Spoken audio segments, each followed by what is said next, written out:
है कि प्रश्नावली 6.2 का प्रश्न पहला हमारा कह रहा है कि चित्र में, तो बच्चे चित्र देख रहे हैं, कह रहा है x और y के मान बताओ। इसका मान बताना है और इसका मान बताना है, y का मान बताइए और दर्शाइए कि AB जो है वो पैरेलल भी है CD के।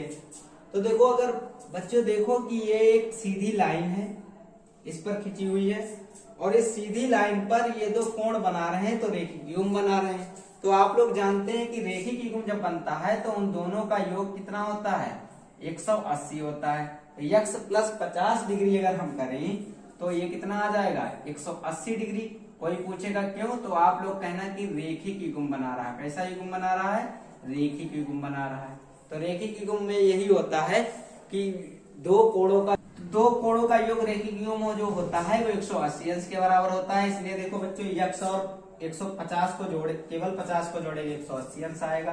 तो x बराबर कितना आ जाएगा, 180 अंश से 50 घटाएंगे तो 130 डिग्री आ जाएगा। तो हमें x का मान पूछा था हमसे, तो x का मान आ गया है और इसमें y का भी मान पूछा है, तो अब y का मान निकालिए। तो देखो y का मान कैसे निकालेंगे, यहाँ पर देखिए y के शीर्षाभिमुख कोण कौन सा है, ये वाला कोण है। तो इसे y बराबर कितने अंश हो जाएगा, 30, 130 अंश ये भी हो जाएगा। कोई पूछेगा क्यों, क्योंकि ये आपस में कैसे कोण है, शीर्षाभिमुख कोण है। तो शीर्षाभिमुख कोण जो होते हैं वो आपस में कैसे होते हैं, बराबर होते हैं शीर्षाभिमुख कोण। तो इस तरीके से अगर हम देखें तो x का मान भी 130 डिग्री आया है और y का भी मान 130 डिग्री आया है। x बराबर y बराबर कितने डिग्री मान आया है, 130 डिग्री। और ये आपस में x और y कैसे कोण है, एकांतर अंता कोण है। तो अगर ये एकांतर अंता कोण है तो हम कह सकते हैं, कैसे कोण है, एकांतर अंता कोण। जब एकांतर अंता कोण किसी भी दो रेखाओं के तिर्यक रेखा के बराबर हो जाए तो वो रेखाएं मेरे प्यारे बच्चों कैसी हो जाती हैं, समांतर भी हो जाती हैं। तो यहाँ पर लिख देंगे, अतः AB जो है वो CD के कैसे है, समांतर है। कैसी है, समांतर है। ये भी प्रूव हो गया, ये भी हमने दर्शा दिया। क्यों बराबर है, क्योंकि इनके एकांतर अंतःकोण आपस में क्या है, बराबर है। इस तरीके से हमने पहला सवाल लगा लिया है। आइए देखते हैं दूसरे सवाल में आपसे क्या कह रहा है। देखिए, इसमें चित्र में आपसे कह रहा है कि यदि AB पैरेलल है तो इसमें दिया है। तो सबसे पहले हमको पता करना पड़ेगा दिया क्या है। सबसे पहले सवाल को बड़े अच्छे तरीके से पढ़ें, फिर हमको जो दिया हो उसको निकाल के लिख ले। हमको दिया है कि AB जो है वो पैरेलल है CD के, समांतर है। और दिया है CD जो है वो समांतर है किसके, EF के। और हमको दिया है कि y और अनुपात z का जो अनुपात है वो 3:7 है। जब भी बच्चों अनुपात दे रखा हो तो आपको क्या करना है, अनुपात में किसी भी अननोन नंबर से गुणा कर लेनी है जिसको नंबर को आप जानते ना हो। तो y का मान निकालने के लिए हम क्या कर देंगे, y बराबर हो जाएगा, माना अनुपात में दे रखा है y बराबर मान लो 3a और z बराबर मान लो 7a। तो अगर हमको जहां पर मान यूज करना पड़ेगा वहां पर इनका हम मान यूज कर लेंगे। अब बच्चों देखिए, इसे हल करते हैं। हमको मान किसका पूछा है, इसने कहा है x का मान बताओ। चलो ठीक है, लिखेंगे हल। देखो x के मान तक पहुंचने के लिए, देखो ये अगर y है तो y के बराबर इसको हम कोण कुछ मान लेते हैं, इस कोण का नाम रख देते हैं x, एबल लिख देते हैं। तो देखो अगर इसे देखा जाए तो जो हमको दिया है, हमको क्या दिया है कि CD जो रेखा है वो EF के पैरेलल है। देखो जो दिया है उसी के अकॉर्डिंग चलेंगे।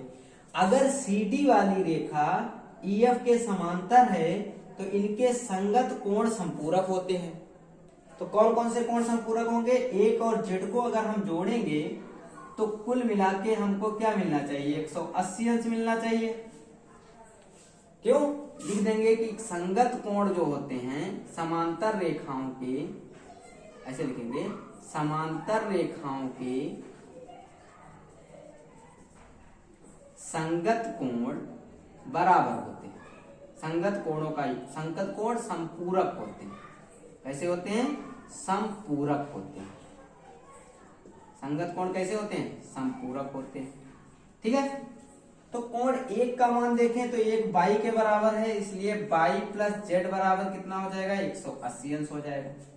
अब बच्चों देखो y बराबर हमने 3a माना है और z बराबर हमने 7a माना है और बराबर हमने 180 आ गया है। 7 3 10 हो जाएंगे, 10a बराबर 180 डिग्री हो जाएगा। अगर a का मान निकालेंगे तो 180 डिग्री बटे कितना हो जाएगा 10, 0 से 0 कैंसिल हो गया तो a बराबर कितना आ गया 18 आ गया।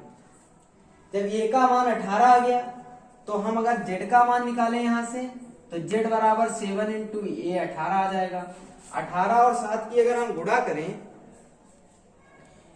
18 और 7 की गुणा करेंगे तो 126 आ जाएगा। 18 7 कितने होते हैं 126 डिग्री होते हैं, तो 126 डिग्री होते हैं। अब देखो अब हमको दिया है और इसे हल करें तो यहां पर देखिए AB जो है वो पैरेलल है किसके CD के, और CD किसके पैरेलल है EF के। तो अब बच्चों हम कह सकते हैं इसके अनुसार कह सकते हैं AB जो है वो EF के भी पैरेलल होगी। AB समांतर है किसके CD के, CD किसके समांतर है EF के। तो जब ये इसके बीच की दूरी बराबर इसके बीच की दूरी, तो इसकी टोटल दूरी देखी जाएगी वो भी तो बराबर होगी, समांतर होंगे, तो ये भी को हम समांतर कह सकते हैं। और जैसे ये समांतर हुआ तो x और z कैसे हो गए एकांतर अंतःकोण हो गए। तो x बराबर कितना हो जाएगा z, कोई पूछे क्यों, क्योंकि लिख देना एकांतर अंतःकोण है, एकांतर अंतःकोण है।